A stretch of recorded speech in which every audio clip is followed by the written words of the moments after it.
Shalom Yahal Ba'Ashem Yahushai Barakatham to all the brothers of Israel. Shalom Yahal Shamar Alatham Ba'Ashem Yahushai to all the sisters. This is the ISUPK Las Vegas under Commander General Yohana. We start out at 1 West 125th Street, Harlem, New York. I am Precinct Officer of 50, Iraq, and today I'm going to be teaching the Tuesday Brotherhood class. As you can see by the title, we're going to be going over how separation is love for your people. Now,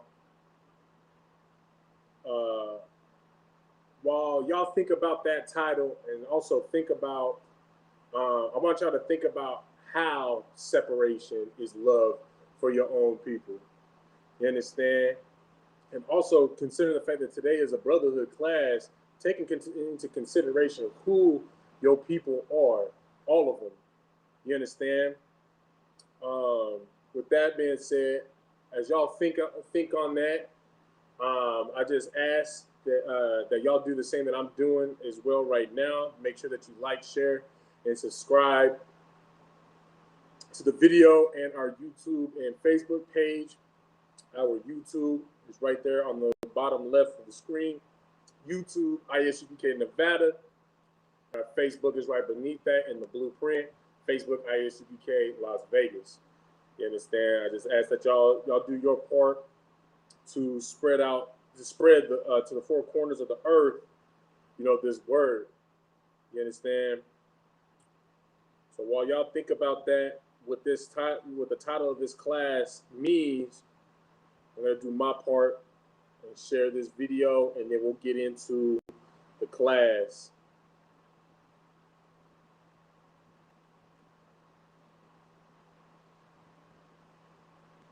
With that being said as well, if there's anybody online that has any questions, I encourage that you post it in the chat, whether it's on Facebook or YouTube, and I will answer it to the best of my ability.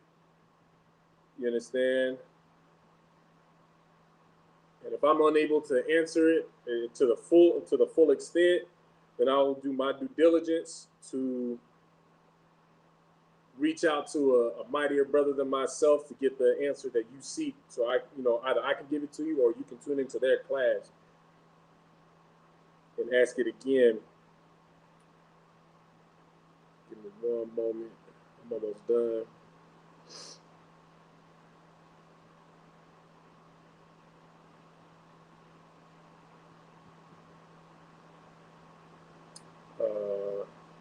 That's right.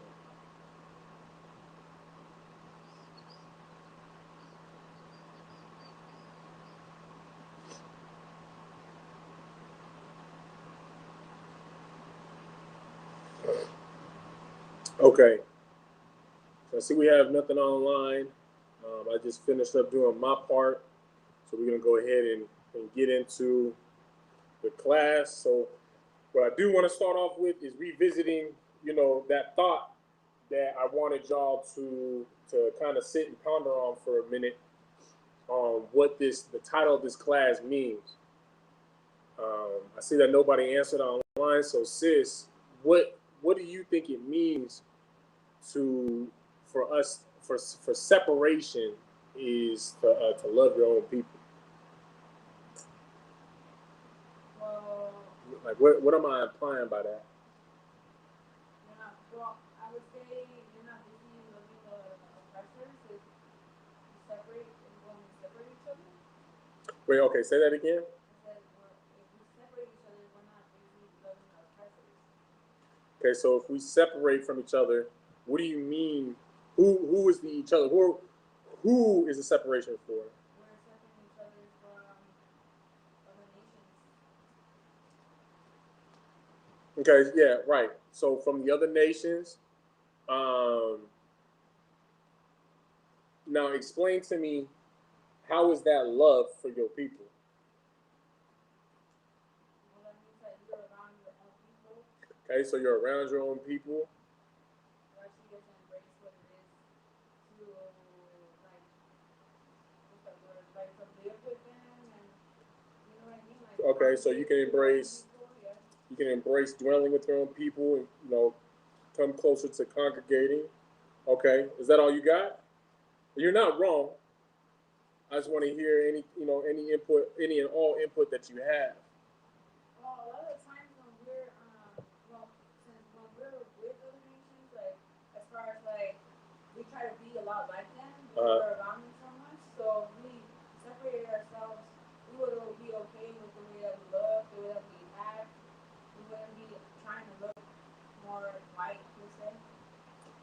So you saying that if we were to separate and just basically worry about ourselves, we wouldn't be so caught up in, our sisters putting on that white weave or our brothers putting on a suit and a tie and stuff like that because that's a culture, that's not part of our customs. That's what you're saying? That's what you're getting at?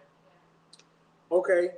Now, would you take it to the extent of um like, okay, so to what extent do you think that separation should go? Like, do you think that to really show that you love your people, that you should completely cut off dealing any and all dealings and with the other nations, or to what extent do you think it should be? Well, I would say, yeah, like completely cut them off. Ideally, though, ideally that would be the thing. But realistically, in the right now in the world that we live in, as far as like, you obviously can't. Let's say you work at a slavery, you have a slavery, you can't completely cut off. You can't completely do that. I mean, you can take it upon yourself to not socialize like outside of work and stuff like that. But as far as like business and stuff like that goes, considering the fact of how we're oppressed today, it's hard to say. But ideally, yeah, I would say completely cut them off as far as like not socializing with them, not having children with them, Okay. not dating them, none of that. Right. Okay, so basically interracial marriages completely off from that. But what I was more so hoping that you would touch on when I asked you about complete separation is, does that also include with business? Do you think we shouldn't even do business with them? Well, I would say we shouldn't. But Why?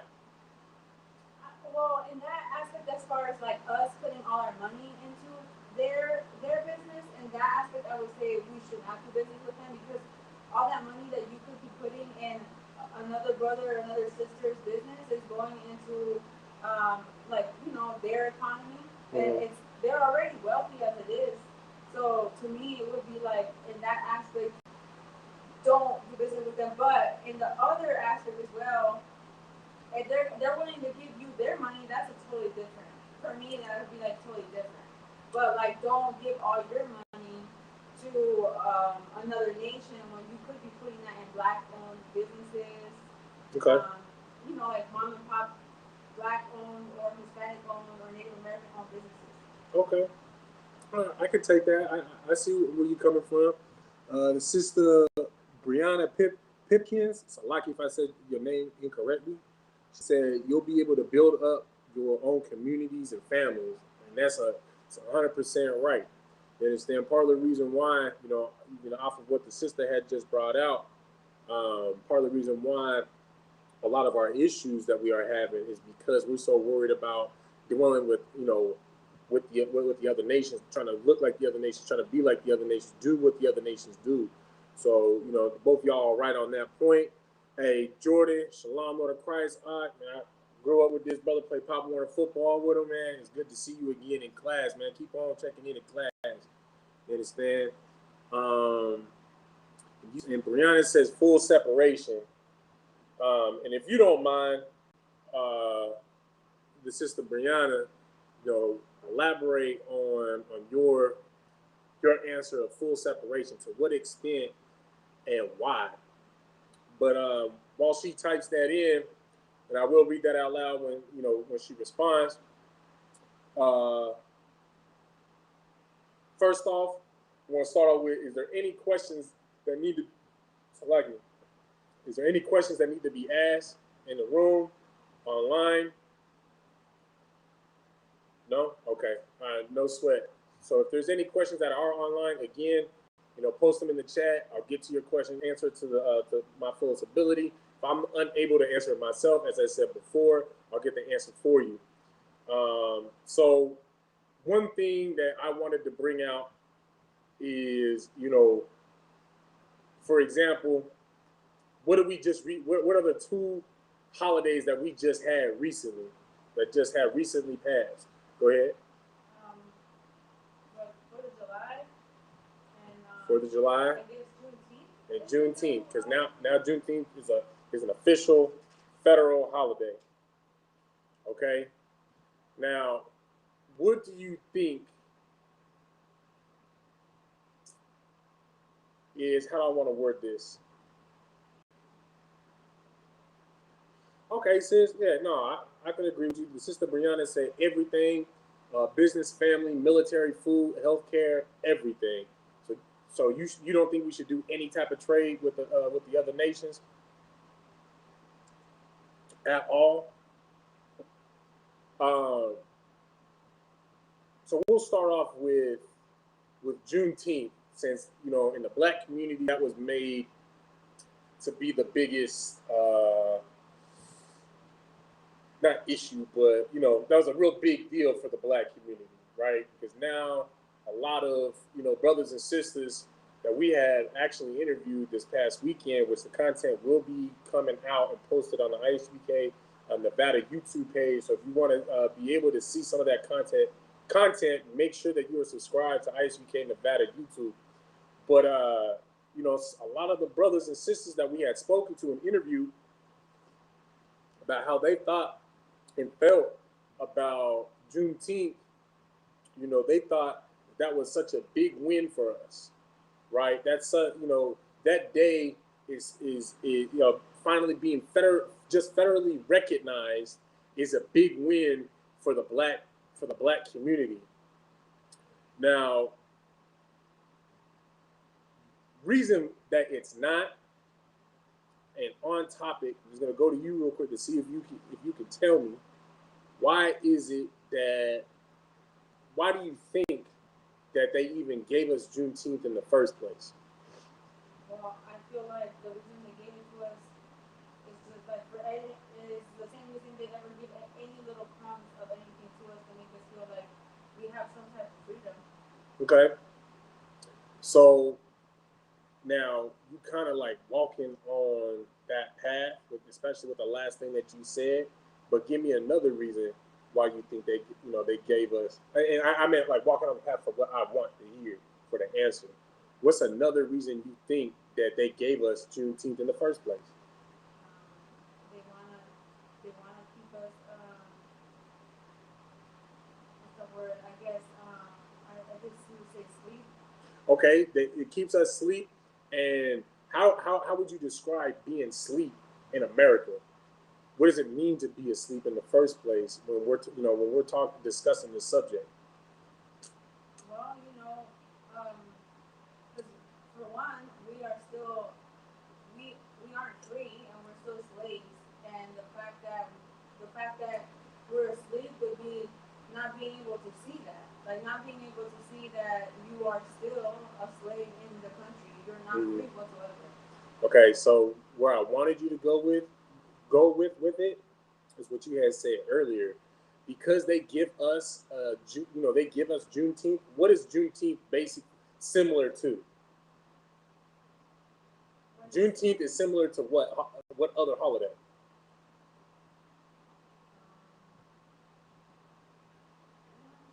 The 4th of July. Juneteenth is the Black 4th of July. That's when Juneteenth is basically the Emancipation Proclamation, right?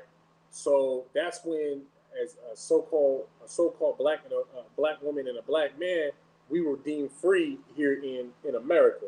Now, of course, like you said, we still slaves today. So because we have Juneteenth, off of what you had said earlier with separation, why is Juneteenth a dangerous thing when it's compared to the 4th of July?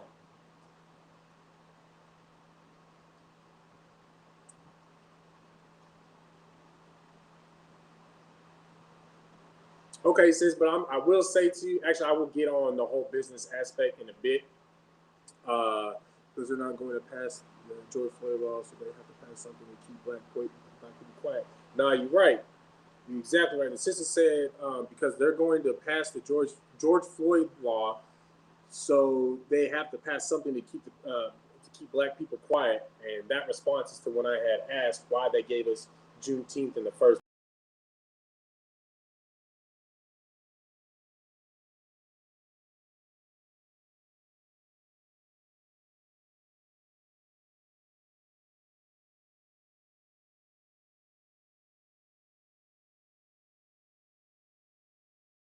place. Y'all still can.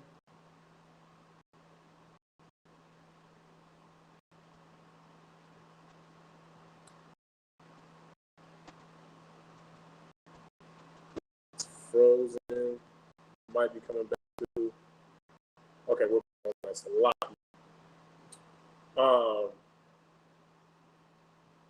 Is it still frozen? Check on the Facebook to see if there's any type of movement of any. Let me see if the sound is on. Salakia, y'all bear with me. It seems like we're having some connection issues.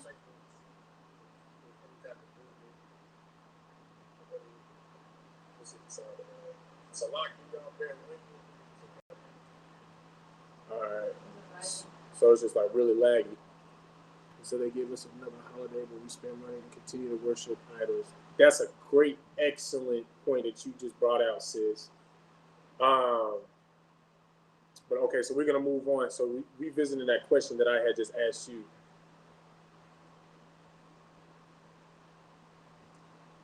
Why is Juneteenth a very dangerous holiday for the black community, for the so-called black, Hispanic, and Native American man?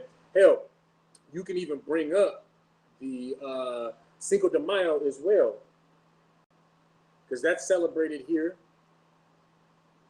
Go ahead. But a majority of like the Cinco de Mayo is crazy because the majority of like so-called Mexican Hispanics, we don't celebrate that. Why? Because it's not it isn't like independent. It's not the actual independence of Mexico or whatever they think it is. It's not really independence. So that's mainly an American holiday. White people celebrate Cinco de Mayo. So let's go back to my original question with Juneteenth, since this is the most recent holiday we just had with Juneteenth and 4th of July, because there's a correlation between all three of them, right? So, since Brent, she got some solid answers.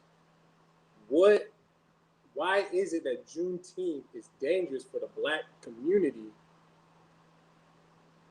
Well, I would say with the comparison of 4th of July. Go ahead. No, you thought. Well, the same reason that 4th of July is dangerous because we're basically what would I say? We're celebrating massive holiday and just basically like just how do you say it? Like not accommodating, but like what's that word? Like the word like take like you're taking it. I don't know how there's a word for it. Like misleading. No, not misleading. Where you're taking it. Like you, yeah, like you're just taking it in. I wouldn't say misleading. I was gonna say absorbing it. What do you mean taking it in? Like, soaking it. Like like when you're content over something. Like, okay, complacent. There you go, that word. Okay. Being complacent with what's happening around us. Like I feel like it basically when you celebrate Juneteenth, you're basically just throwing away whatever issues you already had with what's going on with your people here today, or what has happened to you before. Okay. I want us to say this. You're not wrong. All the answers that are on Facebook and YouTube, none of them are incorrect. Okay, they are all great, excellent answers. But I want y'all to, try this on for size. Why did Abraham Lincoln even have the Emancipation Proclamation in the first place? Why did he even sign it in the first place? Because all people are still. Oh, hold on, so like I'll just read it out loud. The sister Brianna just said this was the wrong time for us to gain a black holiday right now. All people are still mentally, physically enslaved. They put a holiday in Pride Month around the same time one of our sisters are losing her place in the Olympics. That's an excellent point. The sister losing her place in the Olympics. That's kind of, I'll say that's a little bit different, a little bit of a different topic in itself. But considering the fact that this is the Olympics and how they are dealing with, you know, so-called blacks in general through the Olympics, you know, that shows that the Olympics isn't even for us in the first place, right? So Abraham Lincoln had freed the black, you know, the black slaves because essentially he wanted to unionize America, bring the North and the South together, right? The South wanted to keep, because it's free work. But Abraham Lincoln knew that because the North was industrializing, that if they continued to do that, that essentially the economy was going to bust and it was going to backfire on America. So the solution was the Emancipation Proclamation. Let's free all the slaves. That's what the Civil War was about. Was just so basically white America didn't destroy itself financially. So in other words, Juneteenth is not about your freedom, black woman and black man. It has nothing to do with your freedom. Just like the 4th of July and like what the sister said about the Cinco de Mayo, it's all about the white man's game. It's all about his customs. It's all about what benefits him. You understand? Juneteenth has nothing to do with you, just like the 4th of July. Because mind you, what's the year difference? Does anybody know what the year difference is between the 4th of July and the Juneteenth? What are roughly what the years are? Because we know the 4th of July, that was 1776. That happened. That's when America had their claimed their independence from Britain. Go ahead. So like what, 15 years? It's more than that. Juneteenth happened, obviously, June 19th. I believe it was 1860, between 1864 and 1868. Did you pull it? 1865. Mind you, what is that?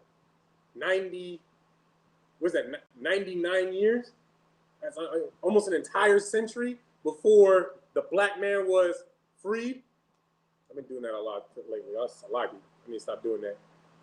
Making fun of people doing that. But still, there's almost an entire century that had passed before the black man got his independence, so-called independence. But mind you, it wasn't even for him. And like what the sister said earlier, Sister Brianna, where did you say it at? This is the wrong time for us to gain a black holiday right now. All people are still mentally and physically enslaved. Now, it's obvious that we mentally enslaved because like what we had already brought out so far is the fact that, you know, we try to look like our oppressors, be like our oppressors. You understand? We just try to be our oppressors. We try to be like the people that are lesser than us. You understand? I think somebody else said something. Let me see real quick. I was gonna bring them two things together. Salakia.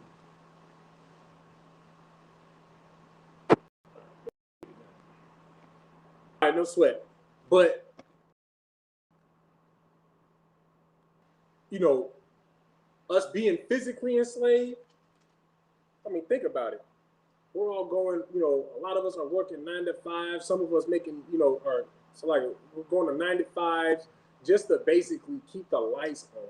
Barely can, feed ourselves. Y'all realize what the wages were? Because there was a form of a wage during the Atlantic slave trade. You know what the wage was for the slaves? Basically just enough for them to feed themselves. That was it. Because technically, the slave master didn't really didn't even feed them. Because mind you, let one of the slaves go and pick an apple tree. Go pick an apple off of an apple tree, or go grab some chicken eggs, just so they can eat. Mind you, they out there slaving all day in the hot sun to benefit the slave master. Oh no, you was getting your tail whipped up. You understand? Ain't that the same today? Where your job might be kind enough to supply some snacks, some drinks, or whatever, but it's something, something that you would give a toddler, first of all. And mind you, majority of the time, they still gonna charge you for it. So, oh no, this money is so that we can, keep putting snacks on the table. But your ass is paying $2 for like 3 fruit snacks in a bag. You understand? Some little, barely even a kitty-sized Powerade.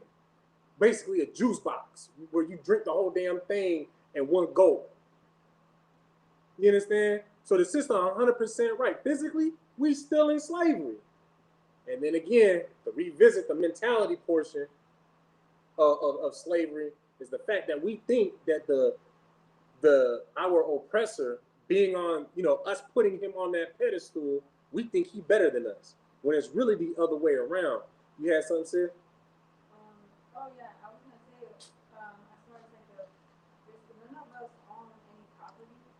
Like how you're saying about the whole 95, but a lot of us don't. A lot of us don't own any property. We don't have any real assets as far as any of that goes. So what kind of freedom do we actually have if we can't even take care of ourselves in that aspect either? No, right. Good thing I caught that. No, you're right. We really don't even own that much for us to actually separate. So off of that point though, that you just brought up, how do you think that we should celebrate? What did I say? Well, I meant to say separate.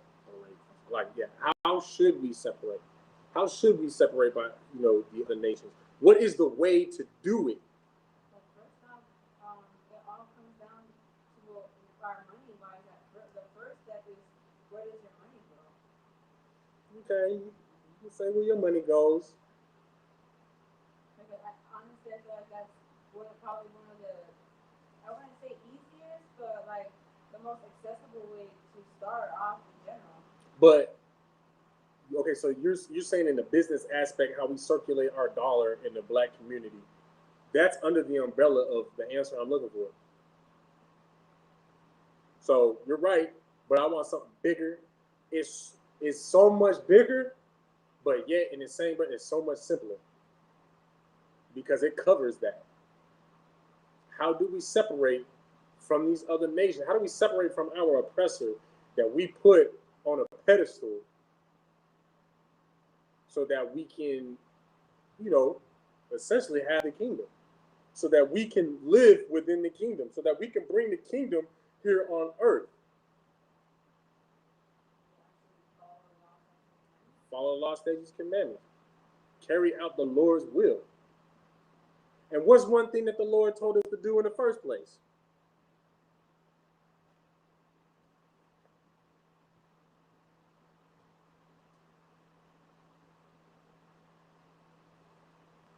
What is one of the commandments that the Most High God had given us in the first place? Okay, to keep His law, but on that, like Wall Street was a perfect example. The possibility of us being separate from other nations is possible. The only thing we don't have was our own military. Okay, you got a good point with that, sis. The sister said Black Wall Street was a perfect example. The possibility of us being separate from other nations is possible. The only thing we didn't have was our own military. Now, mind you, Black Wall Street, we were the powerhouse economy within America at that time. So because you brought that out, I do want to touch on the fact that it is still important for us to still do business with the other nations and exchange the dollar with the other nations. You understand? For us to only focus on just exchanging the dollar within the Black, Hispanic, and Native American community, it is good because it keeps the dollar in our community. But mind you, that's just to build the community's strength, because you still need to have imports and exports. That's part of an economical.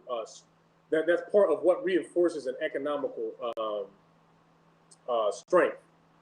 You have to have imports and exports. So yeah, there's nothing wrong with us dealing with, you know, the so-called Asian man, the so-called white man, to a degree of business. Do we do business with them to where they're our partners? No. Do we, you know, exchange goods with them? Of course. Because mind you, why am I going to tell this white boy that he can't, you know, he can't buy this, he can't buy that just because he's a so-called white man? That's foolish. I just took, you know, X amount of dollars out of my own pocket that he was willing to give to me. Mind you as well, Captain Tazariak, you don't think that with his oils and body butters and all his other products that he sells, that he has any type of screening process that says, are you Black? Is your father Black, Hispanic, or Native American? And if you hit no, then it blocks the sale. It's gonna ban that person's credit card. No, he's gonna sell to them too, because that's still putting a dollar into the Black community. That's another dollar into his pocket, into his wallet, that he's able to circulate within the Black community. Y'all understand? So it is still important to do some sort of business. The problem is we don't do business the way that we should, and that's primarily with business within ourselves, like what the sister was saying with Black Wall Street. It is possible for us to do business in that manner. You understand? But so back to my question though. What is another commandment that the Lord gave us on topic? Think about the topic, then think about my question. No, what? Okay. Think about the topic.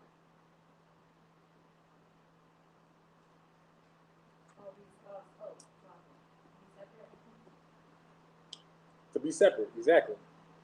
To be separate. You understand? When you be separate,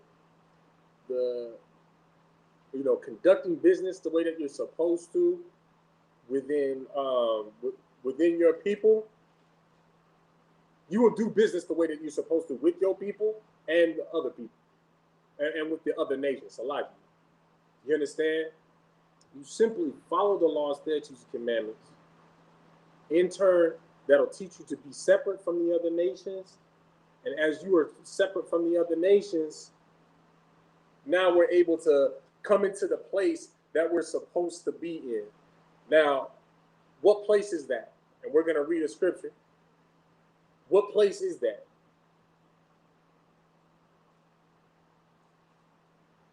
We're going to prove it right after I get a couple of answers. Hey, Shalom, Lord of Christ, Trooper Tazawar, it's good to see you.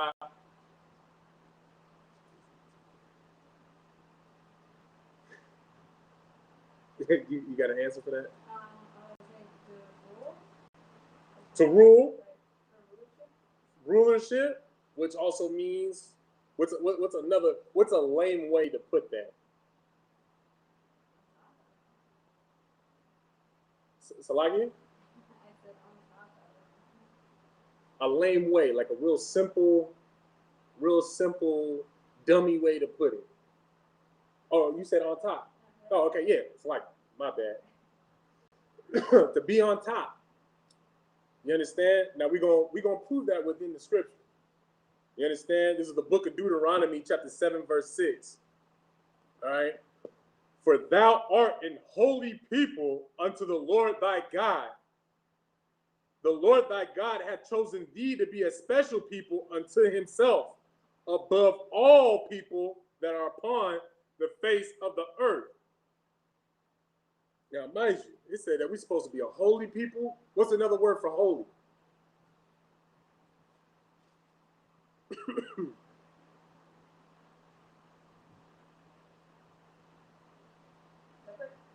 Be separate.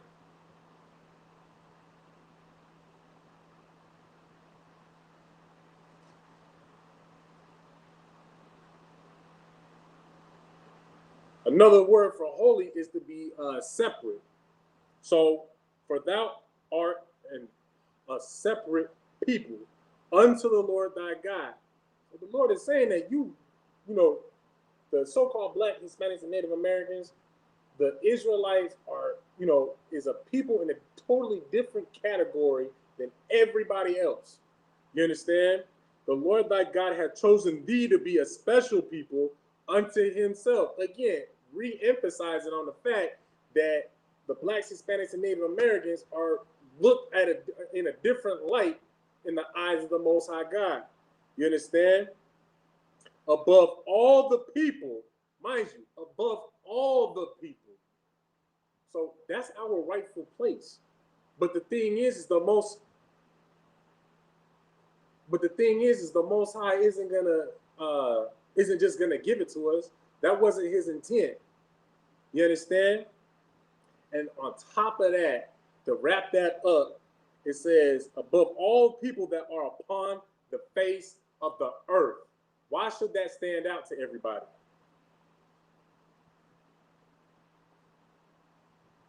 What should stand out in that verse, that last part of that verse, and why?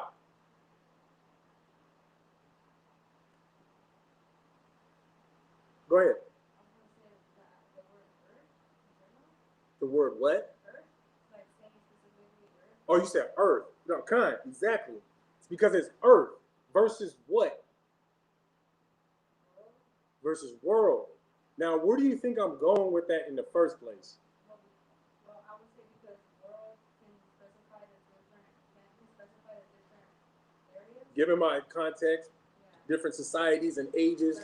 But I'm saying, according to the scripture, where do you think I'm going with bringing that out? Oh, to show why we're so to show why we're so special in that aspect. Where do you think I want to go? Where does every Christian go? Where does every Christian, huh? Where's that? Do you know where that's at? John what? John 3:16. We're gonna read that real quick. In comparison to Deuteronomy 7:6.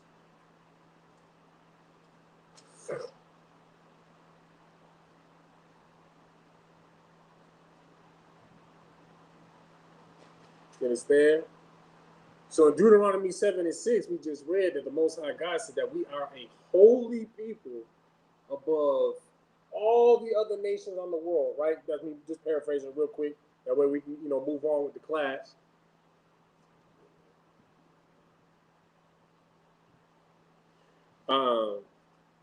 Just so that we can show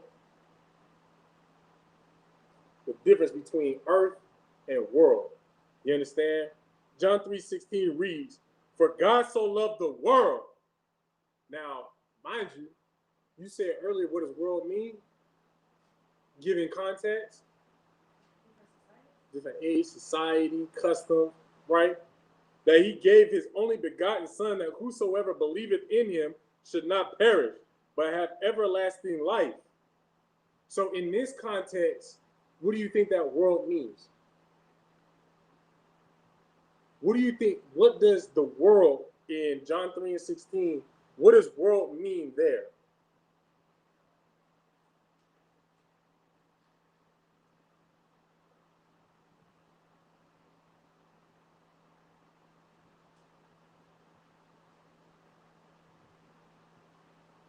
It's an age of society. All right, so you right, Trooper. Now, Tazaward, give me more than that, though. What world is being referred to, though?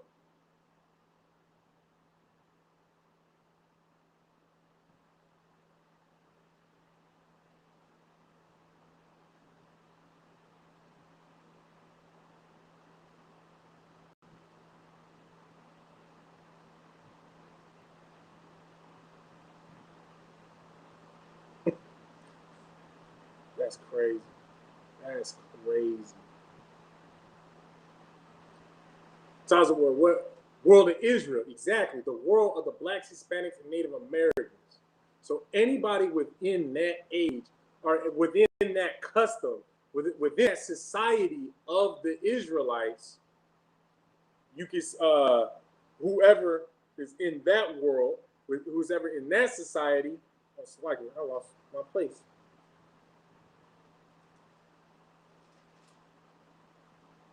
Who's ever in that society that loves the only begotten Son, the Most High God's only begotten Son, and believes in Him, will have through Him they might be saved, right?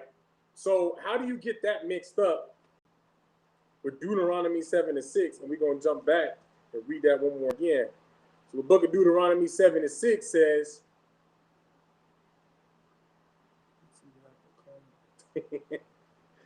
Deuteronomy 7:6, for thou art an holy people unto the Lord thy God.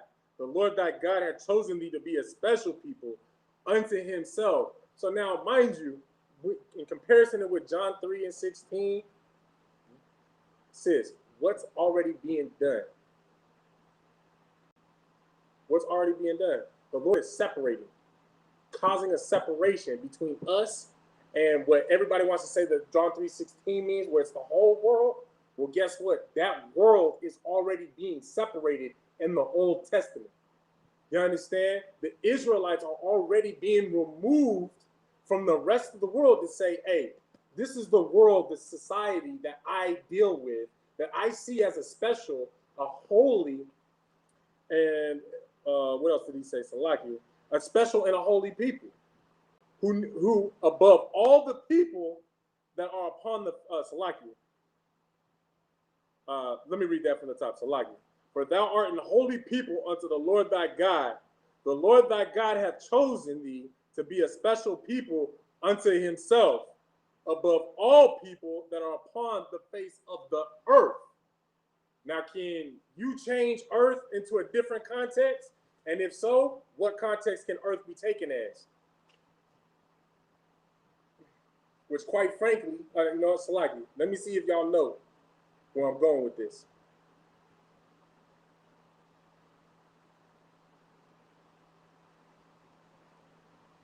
Do you know? Can you change the context of earth like how you can with the word world? Is the word world interchangeable? Like how, based off of context, is earth interchangeable based off of context, like how world is, the word world is? It's not? So earth only has one definition.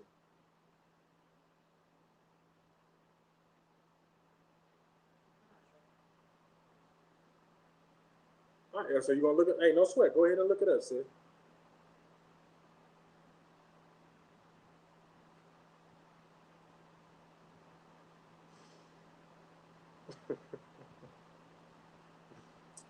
Icon. Okay, so Trooper Tazawar said the planet. You say again? So it can be interchangeable. Yeah, I was gonna say the same thing he just said. Okay, so you got the planet. What else could it mean?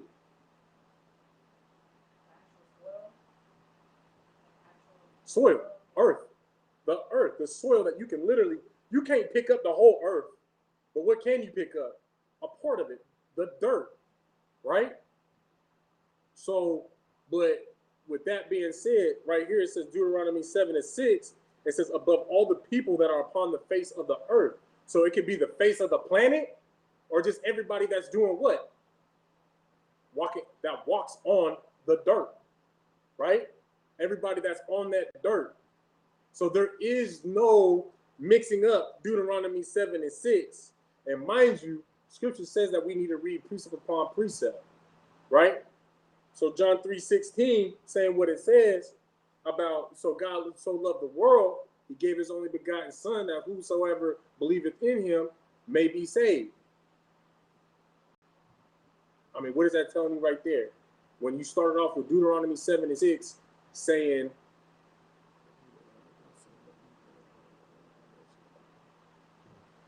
with that saying, God dog it, man, I let me lose my train of thought reading that goofy nonsense. With Deuteronomy 7 and 6, you can't. All in all, Deuteronomy 7 and 6 debunks all of that, Christianity. But to stay on topic though, the Deuteronomy 7 and 6 lets you know that the Lord has always had separation for us on this world. You understand?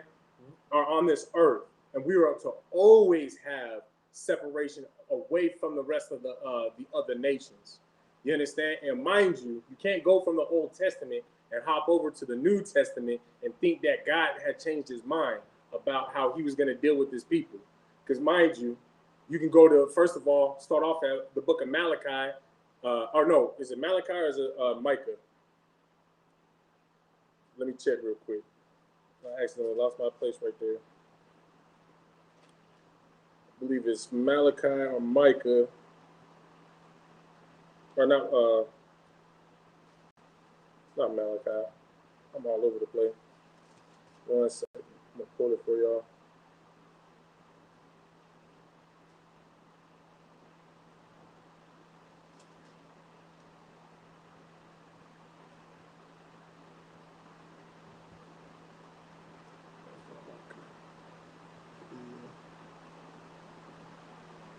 No, I'm not looking for the one where he says he hates Esau.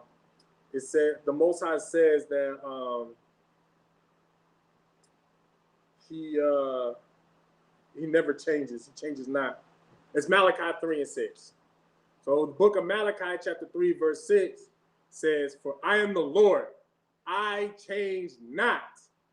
Therefore ye sons of Jacob are not consumed." The fact that the Most High God does not change is part of our protection here on this earth.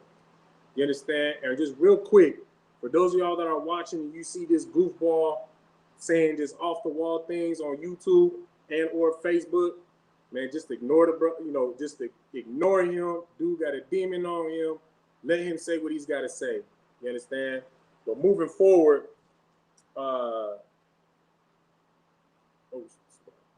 dropped out of that. Moving forward, the fact that the Most High God remains the same and never changes is to keep us, his chosen, his holy people, the people that he chose to be special unto himself and to set above all the other people on the face of the earth. He doesn't change because if he knows that if he were to change, the other nations would consume us. You understand? Where's that? I believe it's in Psalms, and just paraphrasing it real quick so we can move on. In the book of Psalms, it talks about how the other nations have formed a confederacy to come against us. And so then that way we can be forgotten as a nation and as a people. That's literally them coming together as a confederacy. That's the so-called white man, the African man, the Asian man, all of them coming together and saying, let's do all of our own parts so that, you know what, these real Israelites, the blacks, Hispanics, and Native Americans get consumed in, our customs. Where, what was that in the 80s or in the 70s with Bruce Lee? When Bruce Lee was coming out with all their movies, all of a sudden we were the Asiatic, Negroes. We're all black people, the so-called black man.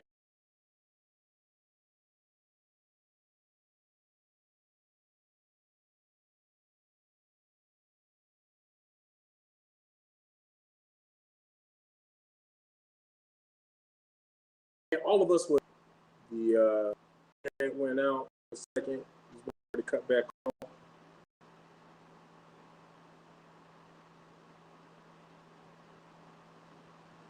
Give it a second.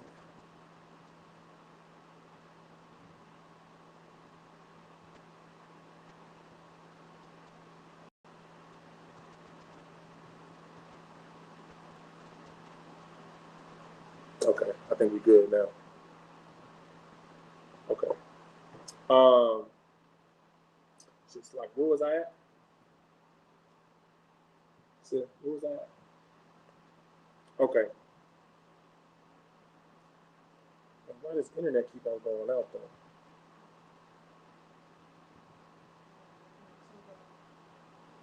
Is it still bugging out? See if you've got sound on yours. Either one, because I mean it is streaming to the both of them.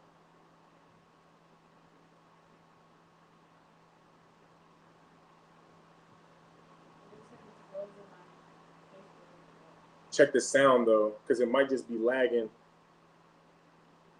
and skipping around.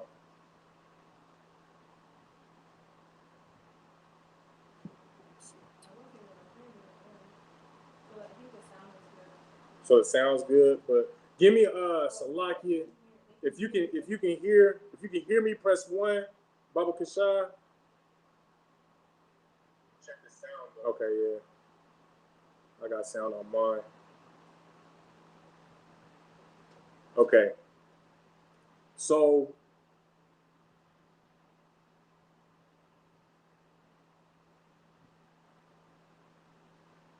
okay. All right, so we got a win.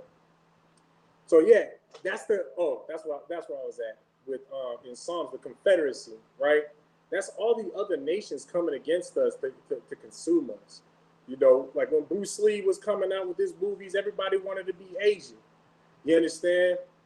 They come out with all these goofy, like Rambo and stuff like that. It keeps you asleep to want to be basically like a badass white man, so to speak. You understand? These are things, and hell, what's going on right now with the so-called black man today, where the black man is caught up in? With who's consuming the black man today? What's the main thing? One of the main things that's consuming the so-called black man today.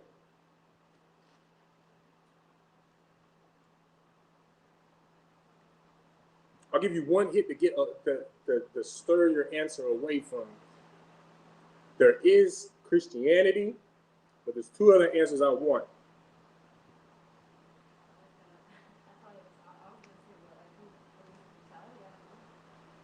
No. Consume. What I mean by consume is like what the scripture was saying, so that we can consume them. So they, you know what? Now I got to pull the scripture. Give me 1 second. That way I can give you.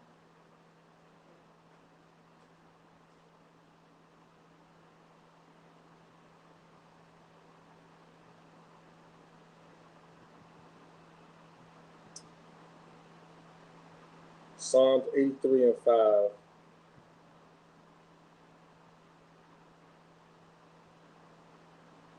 we're going to go to the book of Psalms, chapter 83, verse 5. So it says, "For they have consulted together with one consent. They are confederate against thee. The tabernacles of Edom and the Ishmaelites, of Moab and the Hagarenes, Jebel and Ammon and Amalek, the Philistines and the inhabitants of Tyre." Now, mind you, it's starting to go into what nations have formed this confederacy, right? This is Salakia. I should have started off at verse 4. Salakia. So go up to verse 4. They have said, "Come and let us cut them off from being a nation, that the name of Israel may be no more in remembrance." Verse 5, "For they have consulted together with one consent." Now, this is them coming together, saying that, hey, let's cut off the blacks, Hispanics, and Native Americans. So they know themselves as those three terms. You understand? Because mind you, we say blacks, Hispanics, and Native Americans in the ISUPK because a lot of people don't understand that they're Israelites. And within the Israelites, you have the 12 tribes, right? I myself, I come from the tribe of Judah. My father's a so-called Negro. What tribe are you from, sis? The tribe of Issachar. And who are they called today? They're called Mexicans. Now, so if there's a so-called Mexican brother who comes into class, he's going to think that, you know, I'm a Mexican, and that's what I'm called. This is why we say blacks, Hispanics, and Native Americans, because who gave you that terminology of being called a Mexican? The so-called white man. Can you tell me who in specific, though? The Spaniards. Because who is it that conquered pretty much South America? The Hispanics. Because why do you speak Spanish? Because of the Spaniards. Exactly. Because of the Spaniards.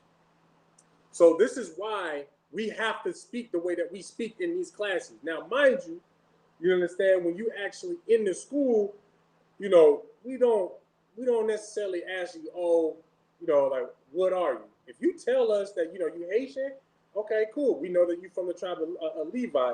But if you say that I'm from the tribe of Simeon, we don't go, oh, so that means, like, who is that? Like, we know that means your father is a Dominican Republic. He's a Dominican brother. You understand? Because we know who we are. That confederacy of them coming together to oppress us from just our simple identity no longer pertains to us in the ISUPK. And mind you, that is why it is so important for the so-called Black, Hispanic, and Native American man to separate from the oppressors, to separate from the other nations. Because mind you, the longer that you stay with them, the longer you don't know who the hell you are. You're going to stay lost in their system, wondering when you follow all their customs, you know, over there, wan chong, ching chong, oh, I'm going to eat that dog, I'm going to eat that cat, and they still hate you, and you know, you're doing all their samurai customs and all that nonsense, they still hate you. You understand what I'm saying? They still hate you. But the only place that you can follow the customs and not be hated for it, in fact, you get praised for it, you get blessed for it, is here in the ISUPK. You understand? It's only here because you're with your own people. You understand? Mind you, think about it. I want y'all to think of it like this. Y'all really think that the so-called Chinese man really loves the so-called white man? They're about to go to war. When China pops it off with Taiwan, which is what they've already been threatening to do for the last couple of months, mind you as well, if I may, right before I started class, I had read an article talking about how afraid Japan is right now. They didn't necessarily say they was afraid, but what they did say is that they are aware that when China attacks Taiwan, they are concerned, I believe is what the article said. But like I said, they scared that they're going to be attacked next. That China is going to go from Taiwan to Okinawa. That's the order they believe that they're going to go in. So you know what the Japanese man did? They swore they swore an allegiance with America to get America to protect them. But in turn, do y'all really think that even the Japanese like the so-called white man? No. Y'all got to understand, with these other nations, they tolerate each other. But in turn, there's nothing that the so-called white man can really do to the Japanese man. Why? Give me one reason why. Okay, so because they're separated, y'all kind of hit on it earlier. The sis really brought it out earlier, what those other people have. Go ahead. Okay, so the business part, huh? Not necessarily the trade, because if any country that stops trading with America, the reality of it is that they instantly become a third world country. You take Cuba for an example. But for what other reasons can you think of? Think about what had already. They have a confederate. That's not necessarily it. Communities, sister said military. I mean, military, yes. You're more on it with that. Communities and military is right in the direction. But both the sisters that said that, military and communities, they going into the direction that I want y'all to be thinking. Military being the biggest one, though. Don't think narrow-minded as far as Japanese, Korean, Chinese, Vietnamese. government, military, when you put all those things together, and communities, in fact, when you put all three of them factors together, minus including the one thing that y'all also are missing out on, and just for time's sake, I'll give it to y'all. They have their own land. They have their own country. They have a country, a government, a military, and then even here in America, they have communities. They are together. They have unification within their own people. You understand? So because of that, why is it that those are a deterrence for the so-called white man to mistreat the so-called Asian people?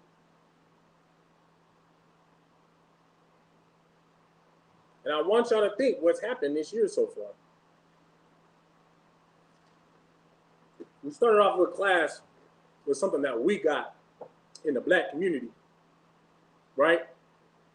But mind you as well, the so-called Native American man had genocide committed on his people, on his own land, then had the land stolen from him, right? The Hispanic man, in the middle, damn near in the middle of genocide in itself, with how they're going about, putting our brothers, our Hispanic brothers, our Israelite brothers in those cages, you understand, with poor living conditions, right? And stole their land. We're out here right now in Las Vegas, Nevada. What is Las Vegas? What was Nevada originally? Mexico. Nevada was Mexico. Texas was Mexico. California was Mexico. New Mexico was Mexico. Arizona was Mexico. Damn near the entire West Coast was Mexico. You understand? So that happened to the Hispanics. That happened to the Native Americans.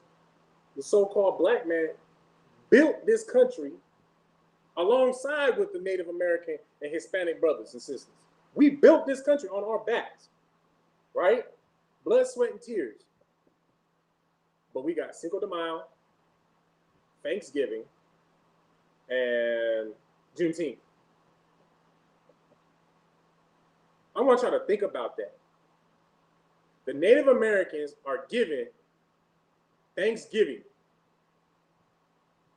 The Hispanics are given Cinco de Mayo. And the blacks are given Juneteenth. Where does any of those three things, those three holidays come up as a benefit to those communities directly? Sissy had something? Oh, I was going to say something off topic, but not that, like holidays. I was going to say they also gave so-called Native Americans the reservation camps, and they sent them to schools. So, like, what benefit of that was that at all, if anything, to them? Mind you, because they suffered through poverty in the camps, and they also suffered with alcoholism, okay. And drugs, which they still suffer with that today.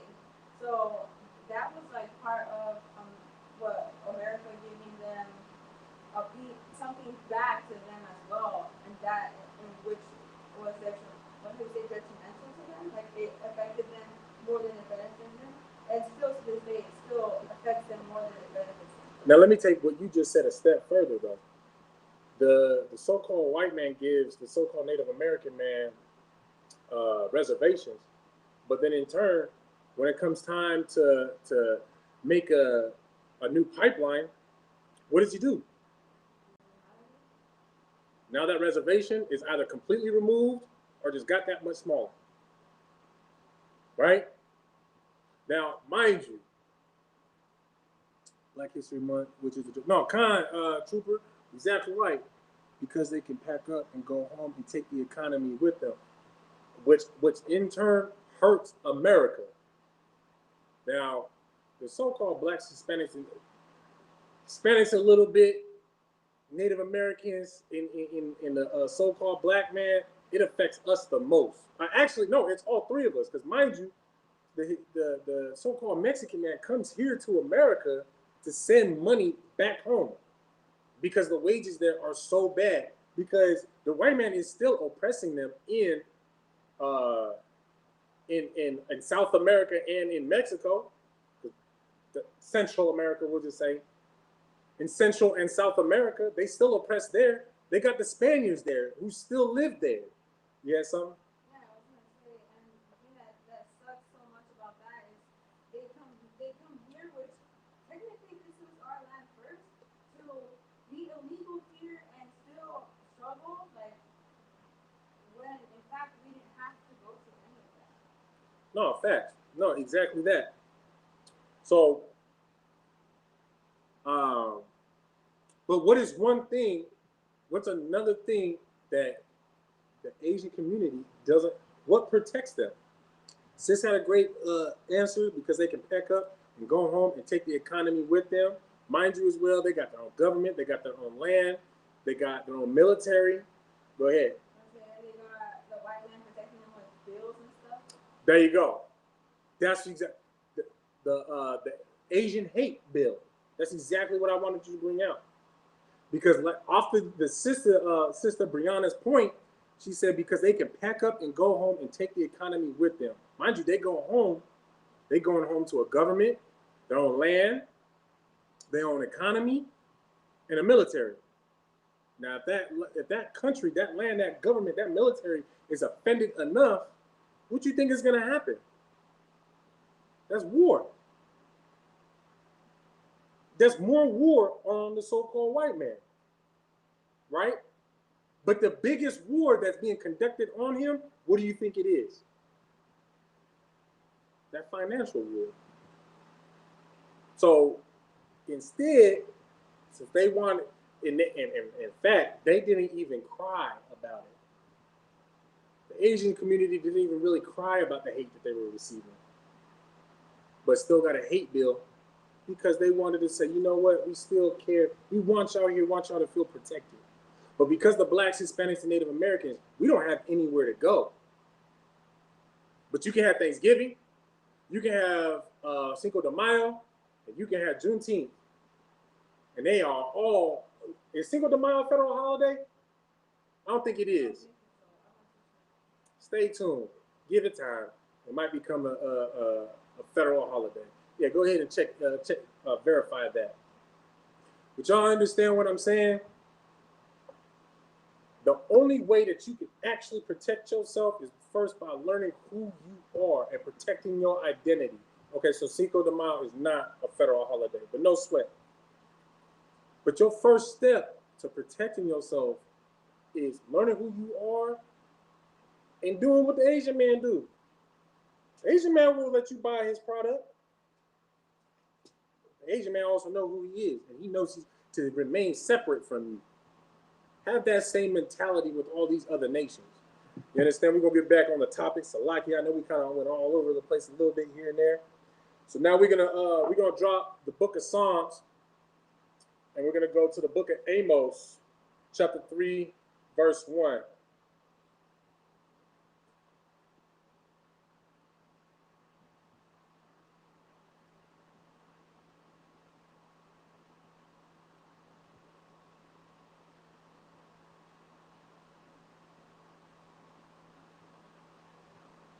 Give me 1 second, Salaki.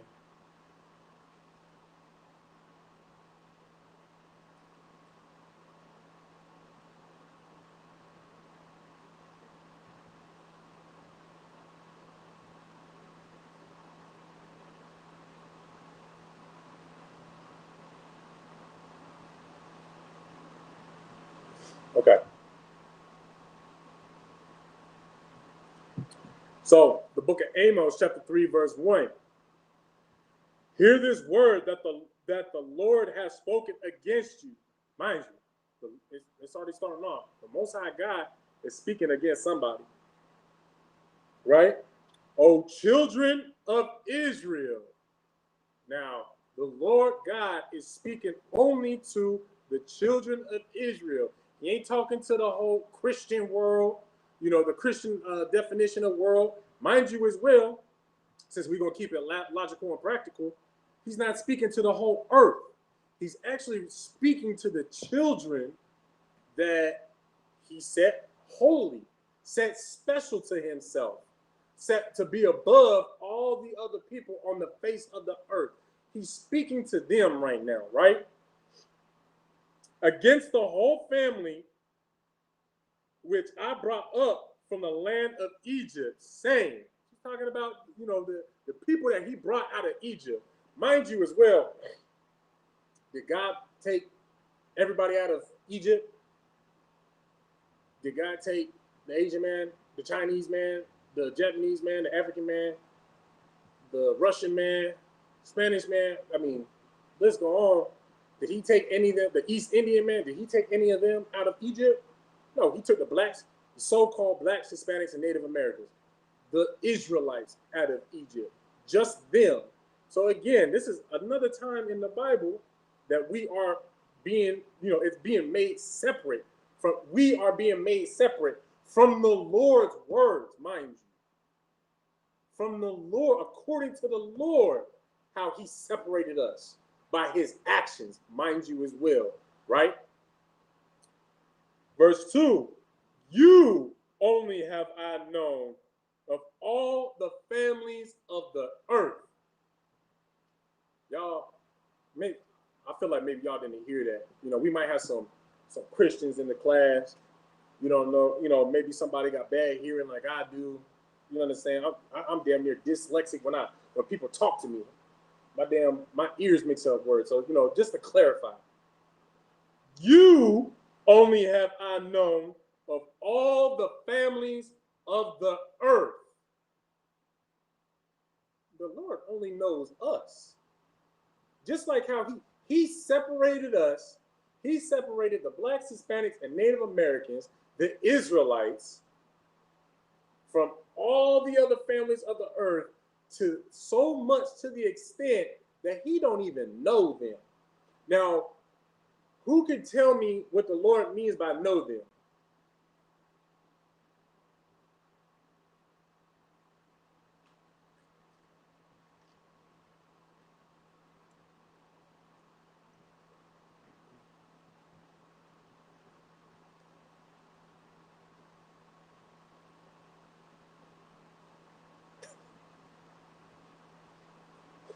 Who can tell me?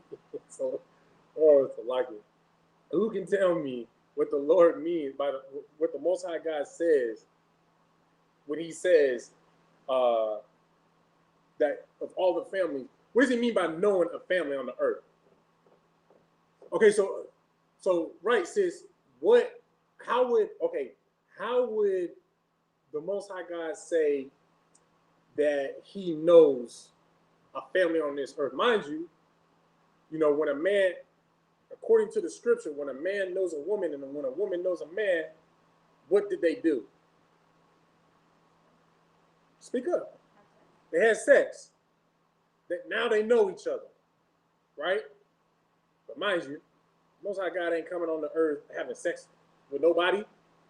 You understand? He ain't having sex with family. Go ahead. Did God make the other nations? Did the Most High God make the other nations? Or did they just show up? No, okay. Okay, all right. The trooper says, give them his laws, statutes, and commandments. Can you give me a precept for that? Trooper, can you give me a precept for that on why that's the way that the Most High God only know, like his way of saying that he only knows us, that this is the only family that he's dealt with. Now, mind you as well, if you ain't got out off the top of your head, I'm gonna read the rest of this verse and maybe spin some wheels so you can remember where to go. Therefore, I will punish you for all your iniquities. I didn't even finish it. He already told me where to go. Give the brother a hand. Cooper Tazawar says the book of Psalms, chapter 147, verse 19. And guess what we're gonna do? We're gonna prove all things because that's also what the scripture says to do. So we're gonna hold on to that, but then jump over to the book of Psalms, chapter 147, verse 19. All right, the book of Psalms, chapter 147, verse 19. He showeth his word unto Jacob, his statutes and his judgments unto Israel. You understand? So far, the Most High God is saying that He's only showed these things to Jacob. These things only Israel has so far. He's only so far within the verse. He's only done this so far with just Jacob, the nation of Israel. Which, mind you, as well, in case y'all didn't know, Jacob got his name later changed to Israel. You understand? That's why it's the Israelites. We come from Jacob's seed, Israel, Israelites. You understand? Moving on. Verse 20. He hath not dealt so with any nation. Now, I got a question for y'all. Has the Most High God punished any other nation? He hasn't? Has Most High God punished anybody of any of the other nations?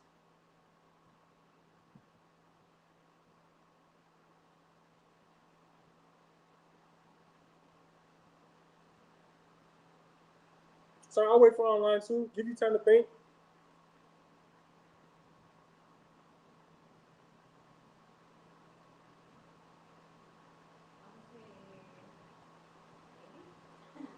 Maybe it's a good answer, I guess. But let your yay be yay and let your nay be nay. So I want some Mother Nature. The Most High God punished Mother Nature? But what other nations has the Most High God punished?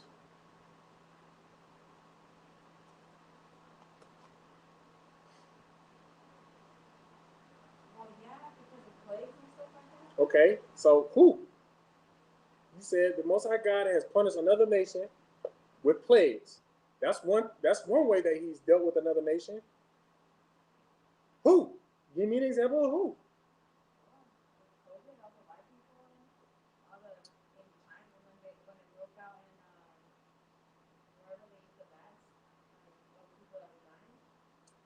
Okay, so China with the COVID, the East punishes other nations with Mother Nature, like the East Indian. Are you talking about like those tsunamis, War?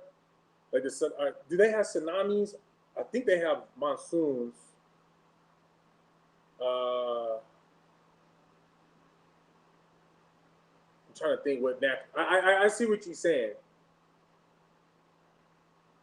When he pawned this Pharaoh, when he punished this Pharaoh. Are you talking about Pharaoh when he punished Pharaoh? Sister Brianna, huh? I'm gonna wait and see what she says.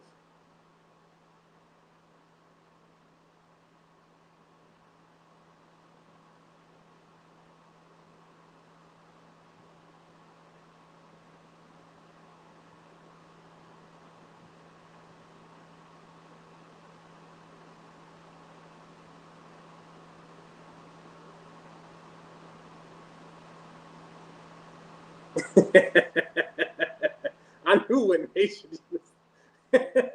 I knew what nation he was talking about. But okay, yeah. So they do have tsunamis. Okay, and Most High Christ too, because mind you as well, they deserve it. You understand? Now,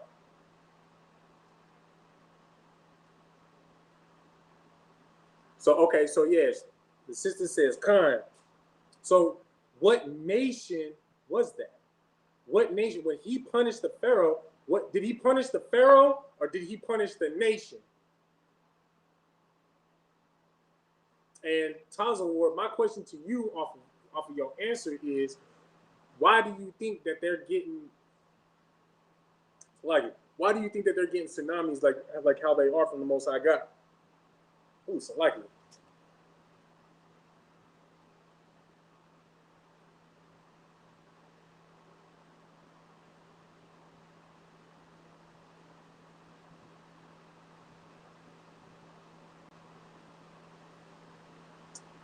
He punished the nation. So now my question to you, sis, is why did he punish uh, Egypt? Okay, yeah, that's one way.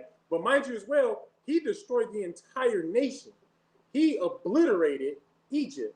He because they have still the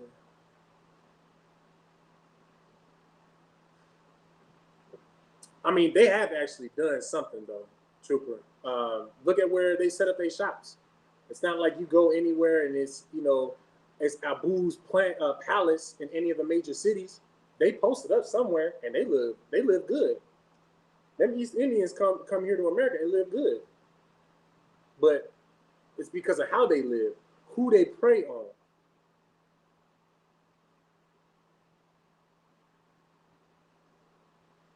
That's just crazy.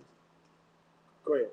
Well, like what you're saying about the Indians, like you're saying the location of their shops is usually what, like in a lot of like his lower income places, like liquor stores that they own, the small shops that they own. Right. That's all in the neighborhoods that we live in. Right. Okay. No. No. Right. You're 100% right. So, and mind you, so does the do the East Indian are they getting punished because they're not following the law, statutes, commandments? Sis, is the Egyptians did they get destroyed and punished because Salagi, to you sis, did Israel did the Egyptians get punished because they were given some of the law, statutes, commandments on how to deal with the Israelites while they were in captivity in Egypt?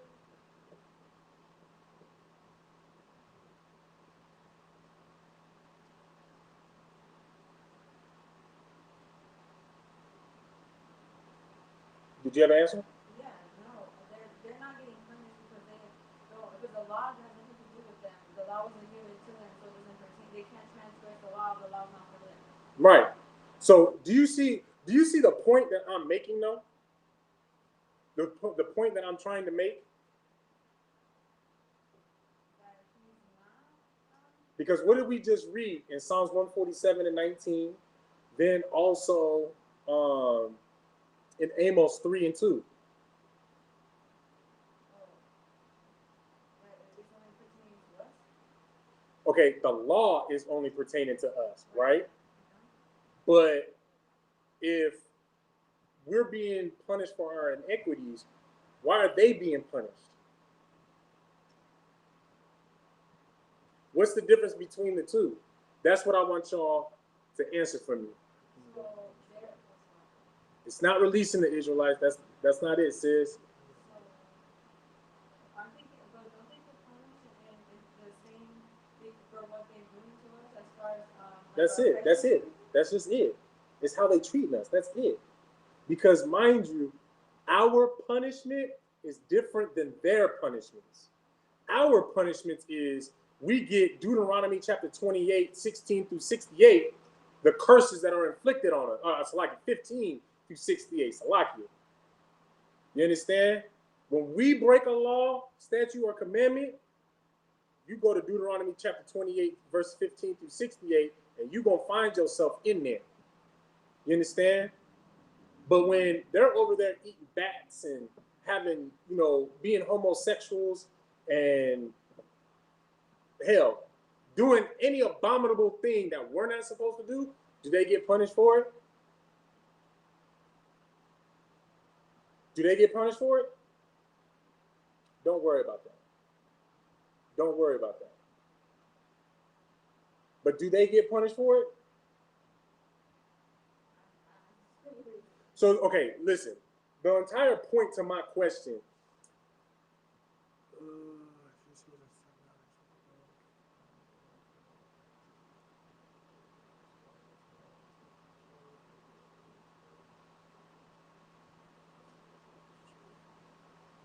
The whole point to me asking this question in the first place is because if the Most High God destroyed Egypt because of how they dealt with us, how the Egyptians dealt with the so-called Blacks, Hispanics, and Native Americans, they got dealt with. Now, doesn't it say, right? Oh, it's like it. I was already there.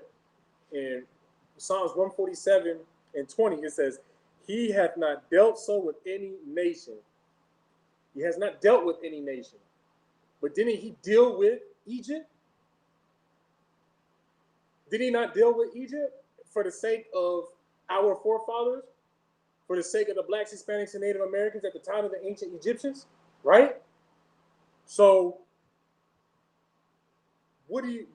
how is it that the Lord, how do you know that the Lord knows you? Trooper Ward told us to go to Psalms 147, 19 and 20. And to show you that the Lord, that the Most High God does deal with everybody to some extent. He just doesn't deal with them like how he deals with us. Just like, for example, for those of y'all that have kids, right? You don't deal with other people. I don't play with other people's kids. I hurt them. They bad and I don't like them. They ain't my kids. I don't like them. I don't care to know, whatever. But mind you, when my little ones grow up, they want to play with them. Okay, you're going to play with them to a certain extent, right? But when one of them hurts my baby, what you think I'm going to do? I'm going to seek out retribution. And mind you as well, unless they put hands on my child, I don't want my child doing nothing. They sitting there clowning on my child, you know what all my child needs to do? Okay, whatever, your mama. Walk away, leave it at that. You understand? That's all they need to do. Unless they put hands on you, don't do nothing. Who does that already sound like? Who's that sound like? But mind you, they want to sit there and pick on my kid, and my kid, you know, let's say they can't handle being, you know, told that they ain't shit. Then putting, you know, figuratively putting a foot on my child's neck. My child can't deal with that oppression, with that child constantly bugging on my child. What do you think I'm going to do? Just like any other parent. Go ahead. I'm going to step in and do what? I'm going to get that vengeance. I'm going to get that retribution that my child deserves. Who does that sound like? I'm learning from the best on how to deal with, on how to be a parent in the first place. Who does that sound like? The Most High God, exactly. Because the Most High God said, vengeance is not for you. You understand? You have the right to protect yourself. Somebody puts hands on you, protect yourself. Ain't nothing wrong with that. Same thing goes with my baby. On this world, in this plane, same exact thing. Do not touch my child. My child is fully authorized to put hands on you if you put hands on them first. Same thing with us. We have the right to protect ourselves. But anything past that, they want to sit there and call you niggers and spicks and savages and whatever, you know, horsemen, don't matter, whatever derogatory term, name that these other nations have for us, they can say all that all doggone day. What did the Most High God say to do about that? Nothing. But you do know that they're going to have their time, right? Them mistreating us, them dealing with us a certain way, they're going to have their time to be dealt with. And the Lord is going to deal with them. You understand? Now, mind you as well, you think any of that is going to happen if we do, what is the one thing that we can do as a Black, Hispanic, Native American man to basically help prevent that happening in your own life? To have that have that happening to your children as well. Exactly. Separate. You teach your children to be separate, to know they're separate. Of course, you raise them up. So that is going to be the same case for the world, America, once Christ comes back. The world, just off of content, yeah, I know what you mean by world, but the whole earth, everybody on this earth, that's what all of them are going to have to deal with. It's the Most High God dealing with the other nations have to deal with the Most High God's vengeance because of how they treated God's baby. We the apple of his eye. We the special ones. We the only thing he cares about on this earth. If you're going to do that to his favorite thing, you understand? Do we have anything else? No. But y'all understand what I'm saying? It's for the Lord. It's for the parent. Let the parent handle that big boy stuff. The stuff that you can't punish him like how I can. He's sitting there coming at you crazy. Okay. Let him keep on doing that. I will deal with it. And you raise your children in that same context. Mind you, let them know that they separate. Raise them on the fact that they are separate, but still be, to still be humble. You understand? Of course, you teach them that they're the best doggone thing that walks this earth. You understand? Ain't no other woman more beautiful than a black, Hispanic, or a Native American woman, or an Israelite woman. There's nothing more beautiful. And there's nothing stronger and better than a black, Hispanic, and Native American man or Israelite man. There is no better father. There is no better woman. There is no better man. There is no better wife, husband, mother. We the best in everything. We top the charts in everything. The only thing is we only get glorification or any type of spotlight on what can essentially demonize us. You understand? But mind you, the more that we continue to come together with these other nations, whom of which all they want to do is demonize you. You understand? That's just what's going to happen. You keep on trying to hang out with the people who just want to hurt you, guess what's going to happen? It's going to hurt you. When you know a crocodile lives in that water and he's going to eat you, and you keep on inching to that water, what do you think is going to happen in due time? It's going to kill you. It's going to eat you. You understand? It's the same exact, that's exactly how you need to view these other nations.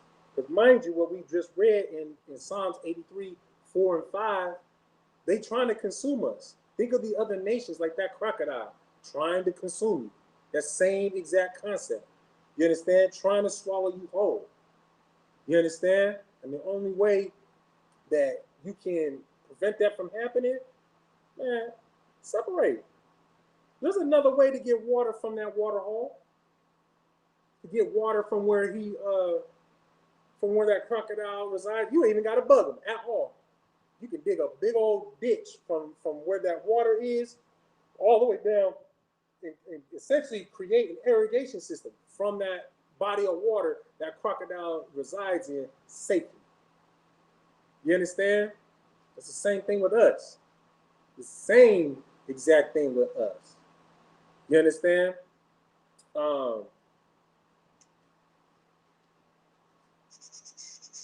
So we're going to drop that, and we're going to go over to the book of Leviticus, chapter 19, verse 19.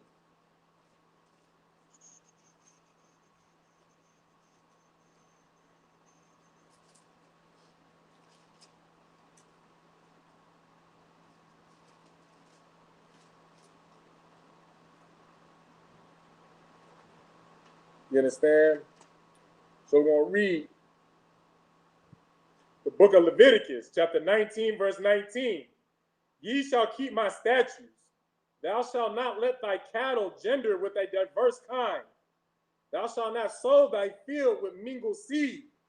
Neither shall a garment mingled of linen and woolen come upon thee. So now, right there, that's letting you know something. That not only are you supposed to be separate, and this is basically like a interracial precept, right? Interracial marriage precept. You understand? Because look at how it starts off. So ye shall keep my statutes. So his statute, which will stand forever, is going into the fact that we're not supposed to have interracial marriages. You understand? You can find that Deuteronomy 7 and 3, and then like I said as well, Deuteronomy 7 and 6. But right now we're in Leviticus 19 and 19. It says, we got to keep those statutes. Thou shalt not let thy cattle gender with a diverse kind. Right? What's an example of that? Of letting a cattle gender with a diverse kind. That's when you take a horse and an ass and you bring them together and now you have a mule. We're not supposed to do that. Yeah, sure, it makes one hell of a working animal when you're plowing the field and whatnot. But for those of y'all that didn't know, a mule is a horse and an ass, a horse and a donkey. Had a baby, and you got a mule. You understand? And that mule is an excellent working animal for plowing the field and doing doing field work essentially, right? But you're not supposed to do that. Why? Because it says right here, ye shall keep my statutes, which to follow up saying, thou shalt not let thy cattle gender with a diverse kind. You keep them separate. You understand? You keep that seed separate. Now, mind you, this is talking about a beast. This is talking about an animal, right? If you ain't supposed to combine animals, why in the hell should you combine peoples? Why should you bring an Israelite with the Edomite? Why should you bring an African with the Israelite? You know, what they all do is what they do. That's their business. You understand? They want to, do all this diversity and whatnot with Africans and white people. Till Christ come back, let them do what they're going to do. But the most I gotta let you know right now, everything is supposed to be diverse and basically pure blooded. Now, there's a few different reasons why. Because you know what? I'll speak about myself, a personal story about myself. Those of y'all, that probably already found out by now because there's some goofball on YouTube who keeps on saying, whatever the hell he's saying, but we ain't paying no mind to it. But one thing I did catch him saying is I'm a so-called white man. Thing is, my father is a so-called Negro. He is a black man, a so-called black man from the tribe of Judah. My mother is a so-called white woman. You understand? Because of what they did causes confusion like this, where some goofball can get on the internet and say, all manner of things, and essentially for those that are weak-minded, cause them to drop their sword, forget about, their identity, fall, you understand, go against who they really are. You understand? But Barakatah Yahweh Shai for commanding Yahanna holding on to his sword, for me to finally come into the truth and help me build a foundation so that when there is a goofball like that, man, his words don't mean nothing. And in fact, like what we were talking about earlier, the Lord gonna deal with him. The Lord is gonna deal with people like that. You understand? But the thing is, back onto the point, the thing is without the mixing of my father and my mother, let's say that, for example, and mind you as well, there's still light-skinned brothers and sisters who come out who both their mother and father was dark-skinned, what have you. But the thing is it's less of a how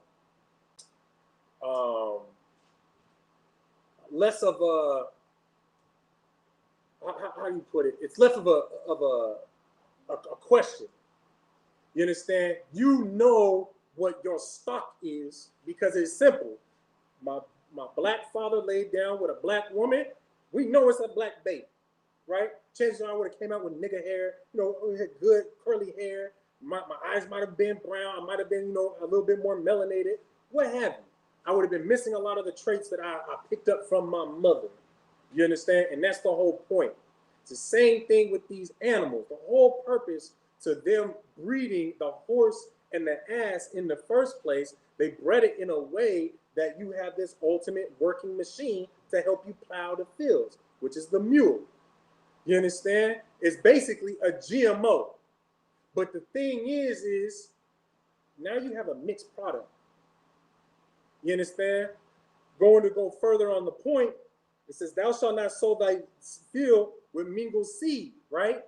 It's the same thing with how they mix plants and then how they mix fruits and whatnot. You understand? You don't want to mix up your crops because you always want to know what you get. You do not allow the things to intermingle so that now you're creating some off-brand nonsense where you're like, well, technically, I don't know what it is. It's, I'm 70% corn and 20% cabbage and 10% strawberry. You understand? Just like how them goofball Christians say, I might be white, but my father, he's 50% Polish, and his mother is 30% German, and this, that, and the other. So technically, I'm 1/5 this and 2/3 that, and a bunch of nonsense. You understand? That just sets you up for basically just endless fables and learning. You understand? That sets you up for just confusion. Because now you don't even know what the hell you are. You don't know what this seed is. You don't know what you have anymore. You don't even know. You do so much mixing, you don't even know how, if you're supposed to breed out the horse out of the mule, or if you're supposed to breed out the ass out of the mule, so that you can get it back onto being a pure animal that it's supposed to be, whether it's a pure horse or a pure ass, a pure donkey. You understand what I'm saying? Most High God wants that from animals to plants, hell, even to your clothing, right? Neither shall a garment mingled of linen and woolen come upon thee. He don't even want you mixing up your clothes. If you're going to sell something with wool, let it be 100%, like 100% wool.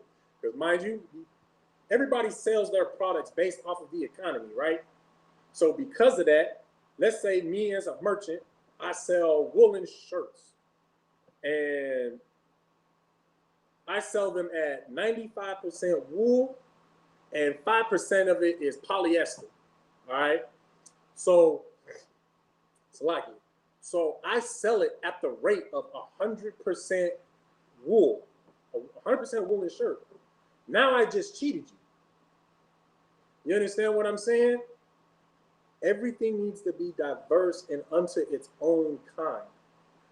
Plants, animals, and if he gives a damn about how you wear things to protect not only your finances so that you don't get cheated, but he cares about how you set up the plants and how you set up the animals. Why would it be any different for you as a person to keep his holy people holy, to keep his special people separate, to keep his people above all the other people on the face of the earth, like how he said he was going to do? You understand what I'm saying? That's how you keep that diversity. You understand? So we're gonna go ahead and drop that. And in fact, I kind of touched on this. Deuteronomy 7, jumping back over to Deuteronomy chapter 7. And we're gonna go to verse 3. You know, this is still hitting on, you know, touching up on the interracial marriages.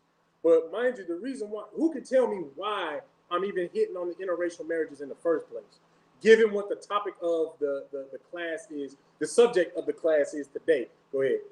And the topic as well. Go ahead, sis.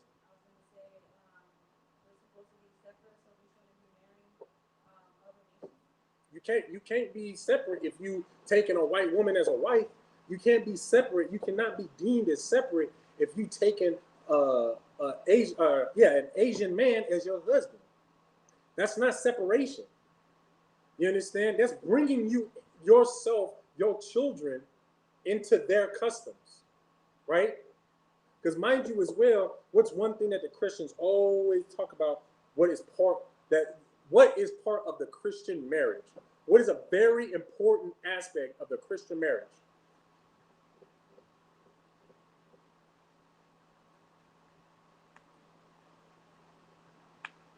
Go ahead, sis.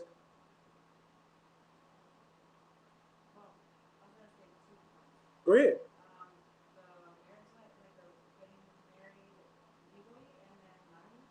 And then what? Oh, okay. You ain't wrong. You ain't wrong, but that's not where I'm going with it. What is a very big aspect that keeps the marriage? What is one thing that a Christian married couple believes that they have to do with each other to keep the marriage strong and keep that love, you know, ongoing?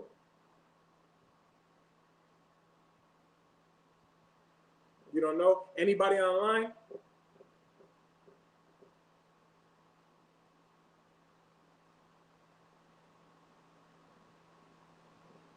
Give y'all just a few moments to, you know, see if y'all can come up with the answer for yourself.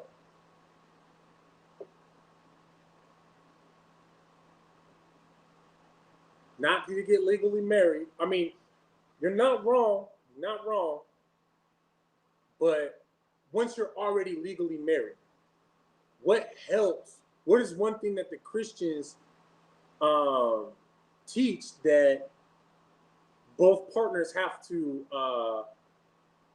always do within the marriage to keep it strong and together? Go ahead. Not to have children. All right, happy wife, happy life. Trooper Taz Award, you on the right track with that. Because mind you, happy, what that the one word I'm looking for is, they say that both parties need to do it, but it benefits one side. The reality of it is it benefits one side more than the other. Compromise. Get the sister in hand. The Christians tell you that you need to compromise. There has to be a compromise within the marriage for it to stay strong. Y'all understand? But mind you as well, when a man and a woman are sitting there compromising, who is the compromise usually in favor of? The woman. It's usually the man has to compromise something for the woman. Because in reality, look at all the marriages today. What does the woman actually give up to make the man happy? Because off of the point that the trooper brought out, happy wife, happy life. That's a Christian saying. That's what Christian. You don't see no Muslim man with 15 doggone wives saying, "Oh no, I stay happy because happy wife, happy life." They don't say no goofy stuff like that. They say, "Shut the hell up, shut your mouth. I'm the man. I'm the head of this house, and you follow suit." Right? There's no compromise. It's their man has their role, the women has their role, right? Well, now, mind you, let's get back to what we was just talking about, staying on topic. Sorry for checking in. Now, kind sis, that's solid. But mind you, let's get back to the original. Let's get back to the original question I wanted to ask. What is the big issue that's going to be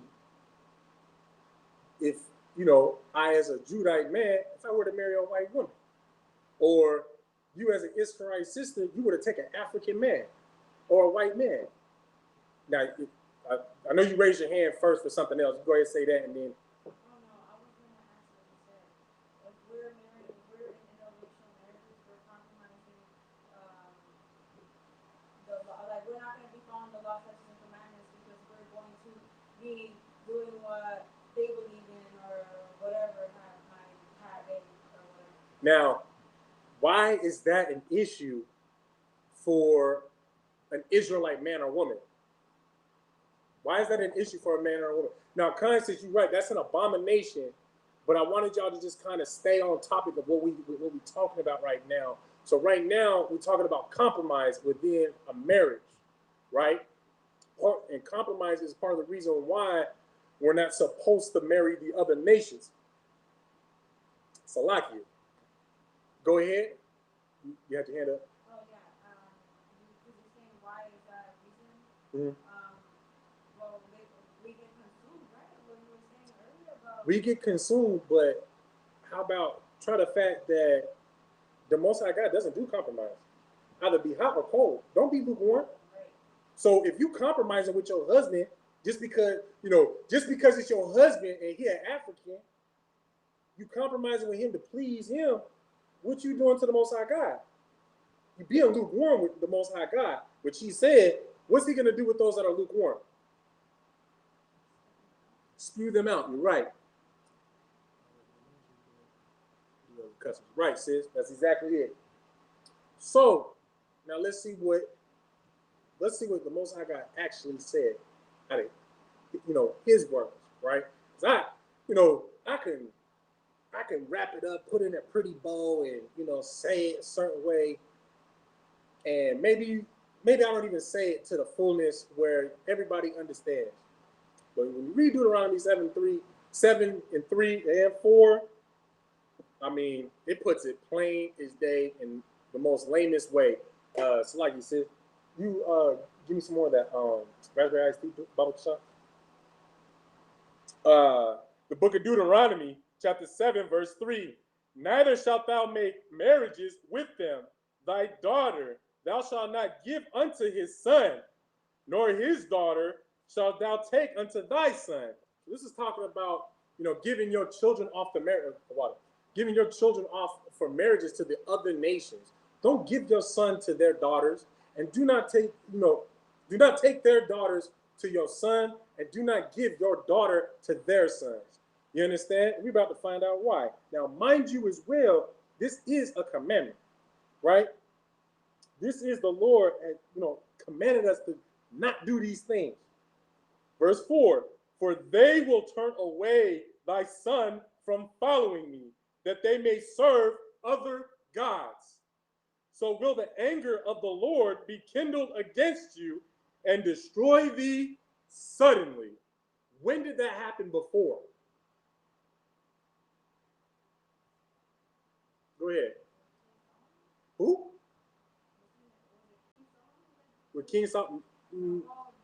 Who got destroyed suddenly because the sons were given to the daughters and the daughters were given to the sons? Of our sons and daughters were being given to their sons and daughters. And then the Most High God destroyed the world suddenly.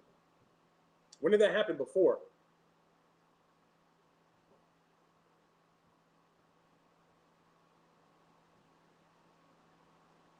And you're not wrong with your answer with King Solomon, because mind you, he was serving other gods and he got dealt with.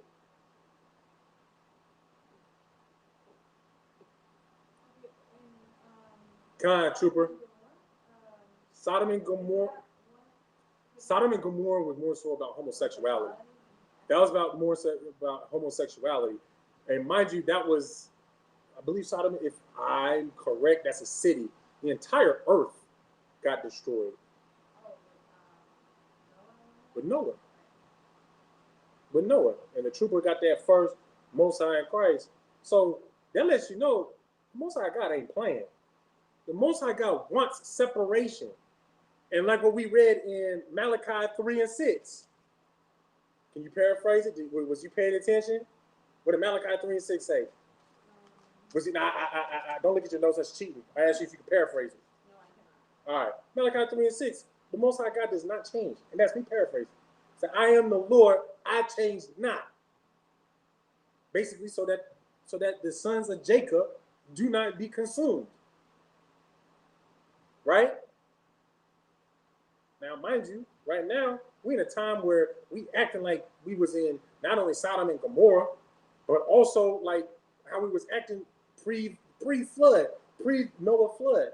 Where we having all sorts of nasty, being homosexuals, and then having interracial marriages, and mind you as well, interracial homosexuals, which is pretty much what is being really pushed in the media. But why is it being pushed like that in the first place?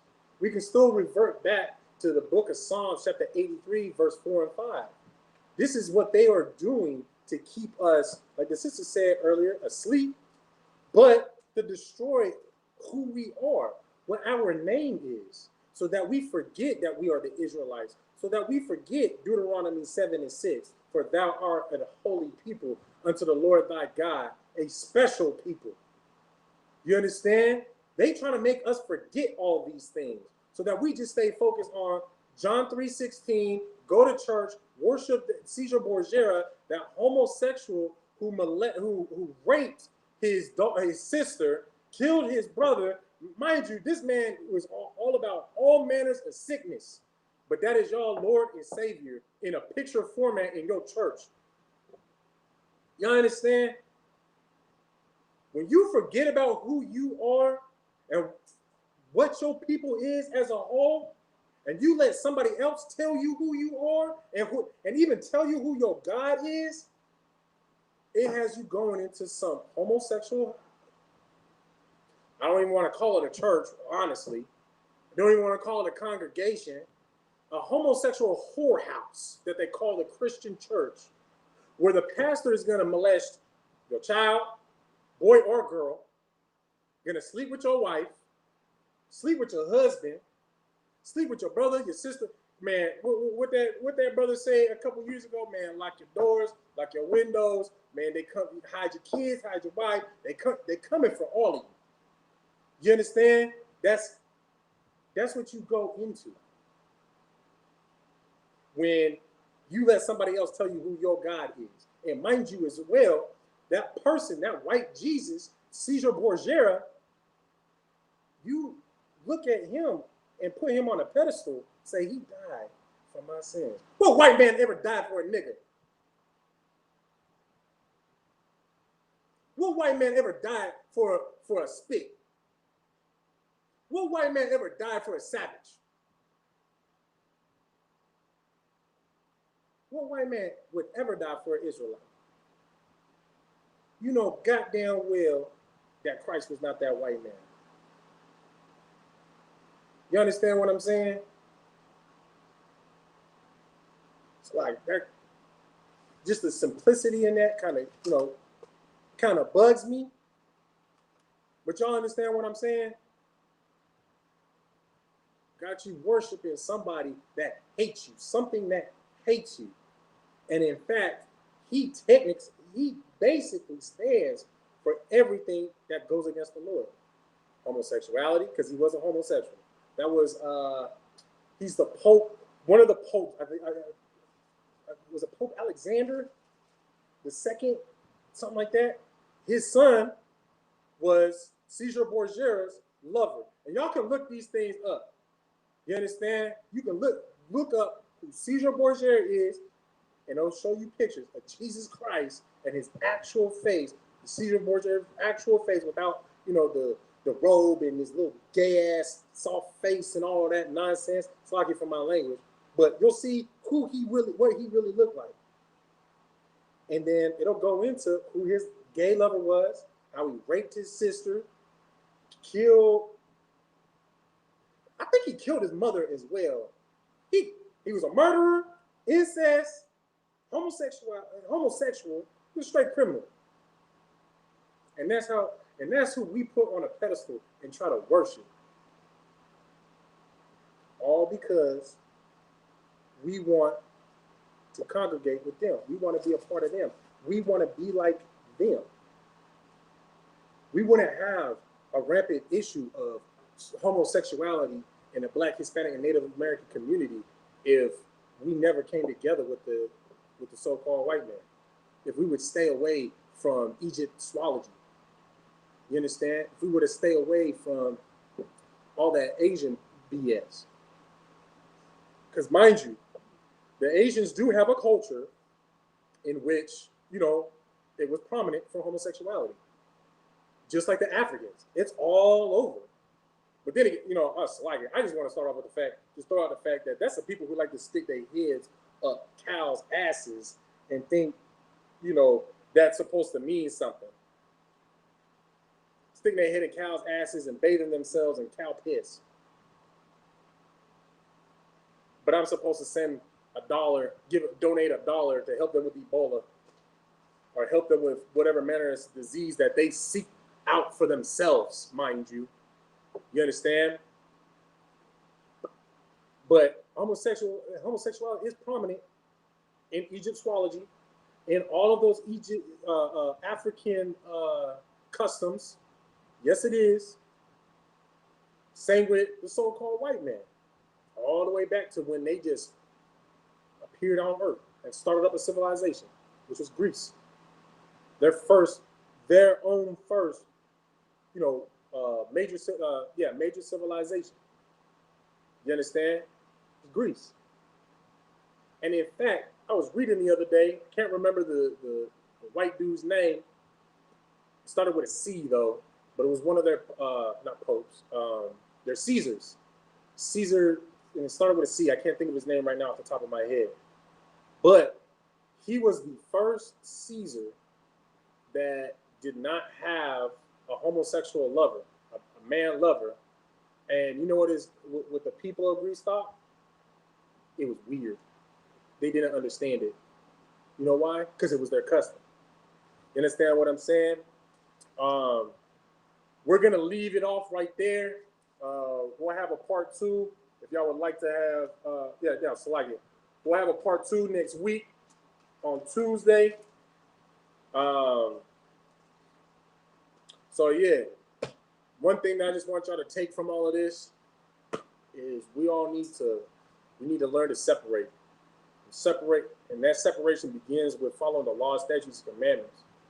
Learning who you are and learning those laws, statutes, and commandments. That's the only way that we can actually better our people, better ourselves. You understand? Because like I said earlier, ain't nobody else gonna die for us. Ain't nobody else gonna fight for us. This fight, we can only fight and die for ourselves. You understand? And there's no better refuge to be in for a Black, Hispanic, and Native American man other than the ISUPK. You understand? Because you have brothers that are ready to fight and die for every other Black, Hispanic, and Native American man to his left and to his right. And in fact, even them, them simple-minded, brothers at the slavery, they may not know it, but if there's a brother in the UPK that's in that room, something pop off, he's protected by that brother off rip. You understand? That's how far our love for our own people goes. You don't even understand you don't even know how much I love you until something pops off, or you put yourself into a position to actually learn what love is in the first place. You understand? And I'm gonna leave y'all with that. Shalom Yahweh Ba'Hashem Yahushai Barakatham to all the brothers. Shalom Yahweh Shamar Alatham Ba'Hashem Yahushai to all the sisters. And with that, class dismissed.